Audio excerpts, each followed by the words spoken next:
உங்க காசை மிச்சம் பண்ற மாதிரி ஒரு வீடியோங்க. பருப்பு பொடியெல்லாம் நிறைய காசு கொடுத்து வாங்கியிருப்பீங்க. ஹோட்டல் ஸ்டைல நான் எப்படி இந்த பருப்பு பொடி அரைச்சு வைப்பேங்கிறத பாருங்க. சூடான சாதத்தோட இது ஒரு ஸ்பூன் பருப்பு பொடியை போட்டு சாப்பிட்டீங்கன்னா அவ்வளவு சாப்பாடு நீங்க சாப்பிட்டுட்டே இருப்பீங்க. அதை எப்படி ஈஸியா டேஸ்டா உங்க வீட்டு கிச்சன்ல செய்யலாங்கிறத பார்த்துலாம் வாங்க. அடுப்பை பற்ற வச்சிடலாம். கடாய் காயட்டும். எல்லாமே நான் இன்னைக்கு கையளவுல சொல்றேங்க. கைப்பிடி கடலைப்பருப்பு மீடியம் ஃப்ளேம்ல வச்சுங்க. நிதானமான தீயில பொன்னிறமா வறுத்து எடுத்துங்க. வெள்ளை உளுத்தம் பருப்பு ஒரு கைப்பிடி, கடலை பருப்பு ஓரளவுக்கு சூடான பின்னாடி உளுத்தம் பருப்பு போடுங்க. அப்பதான் ரெண்டு ஈவனா பொன்னிறமா வறுந்து வரும். நீங்க பிரியாணி மாஸ்டர் தானே? ஆமா. அப்ப எப்படி உங்களுக்கு இதெல்லாம் தெரியும்? எங்க அப்பா பெரிய சைவ மாஸ்டர். வெறும் பிரியாணியா போட்டா பாக்குற வியூவர்ஸ்க்கு வந்து போர் அடிக்கும்ல, அதனால. நிறைய பேர் வெஜ் ரெசிபி கேக்குறாங்க. வெஜ் ரெசிபி நான் பண்ணுவேன், நல்லா தான் இருக்கும். நீங்க ட்ரை பண்ணி பாருங்க, சூப்பரா வரும். நான் நிதானமான தீயில வறுத்துக்கிட்டே வரோம். கம கம கம கமன்னு வாசம் வர ஆரம்பிக்குது. நல்லா உளுந்து வந்து பொன்னிறமா மாறணுங்க. அப்பதான் ருசி நல்லா இருக்கும்.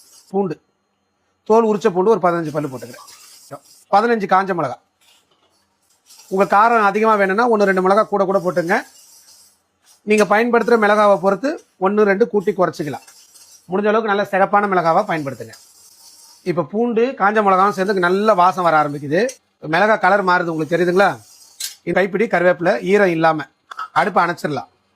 அடுப்பை அணைச்சிட்டு பொட்டுக்கடலை எல்லாருக்கும் தெரியும், சட்னிக்கு பயன்படுத்துற கடலை. அது வந்து எத்தனை கைப்பிடி போடுறேன் பாருங்க. இந்த மாதிரி ஒரு கப்பு ஃபுல்லா போடலாம். 1 2 3 4 5 6 7 கைப்பிடி போடுறேன். அடுப்பு அணைச்சிட்டு தான் இதை சேர்க்கணும். பெருங்காயம் பார்த்துங்க, எல்லாம் ஒரு டேபிள் ஸ்பூன் அளவுக்கு பெருங்காயம். இந்த அளவுக்கு ஒரு 15 நிமிஷம் நல்லாவே ஆறிட்டோம். பாருங்க மொத்தம் இது எவ்வளோ இருக்குன்றத பார்த்துருவோம். ஒரு 1/4 கிலோ இருக்கு. இந்த 1/4 கிலோக்கு பார்த்தீங்கன்னா உப்பு எவ்வளோ போடலாம்? அதிகபட்சம் ஒரு 15 கிராம் போடலாம். அரைக்கும் போது முதல்ல காய்ந்த மிளகா, கருவேப்பிலை, பூண்டு இது எல்லாத்தையும் போட்டு நைஸாக அரைச்சிருங்க. மிளகா, பூண்டு, கருவேப்பிலை போட்டு அரைச்சிட்டோம். கொஞ்சம் கொஞ்சமா இந்த பொட்டுக்கடலை, கடலை பருப்பு, உளுத்தம் பருப்பு கண்டிப்பாக நீங்கள் கடைசியாக தான் உப்பு சேர்க்கணும். இல்லை 1 டேபிள் ஸ்பூன் உப்பு போடுறேன்.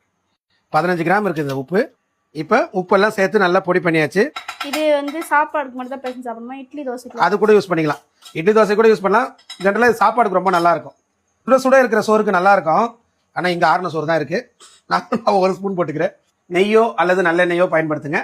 எனக்கு நல்லெண்ணெய் போடுறது பிடிக்கும். அவங்க வெறும் சோறு மட்டும் சூடாக வடிச்சுக்கிட்டு இந்த மாதிரி பொடி வச்சு கூட சாப்பிட்டுக்கலாம். சாப்பிட போகிறேன். அது என்னவோ தெரியல, சாப்பிடும் போதெல்லாம் ஏச்சு வருது. இதுதான் நான் நிறைய சாப்பிட்ருக்கேன். ஆனாலும் இது சாப்பிடலாம் நினைக்கும் போது ஏச்சு வருது. நான் அரைச்சிடுறதுக்காக சொல்லலை, இது நீங்கள் அரைச்சி பாருங்க. எந்த பிராண்டட் பொடி விட இது நல்லா இருக்கும். ஏன்னா உங்கள் கைப்பட நீங்கள் அரைச்சி வச்சுக்கிற எந்த பொடியுமே ரொம்ப ருசியாக இருக்கும். என்ன ஒன்று அளவுங்க தெரியணும். உப்பு தாங்க அல்டிமேட். பர்ஃபெக்டாக இருக்குங்க. 15 கிராம் கண்டிப்பாக ட்ரை பண்ணி பாருங்க. தேங்க்யூ ஸோ மச் ஃபார் வாட்சிங் திஸ் வீடியோ. பார்க்கலாம்.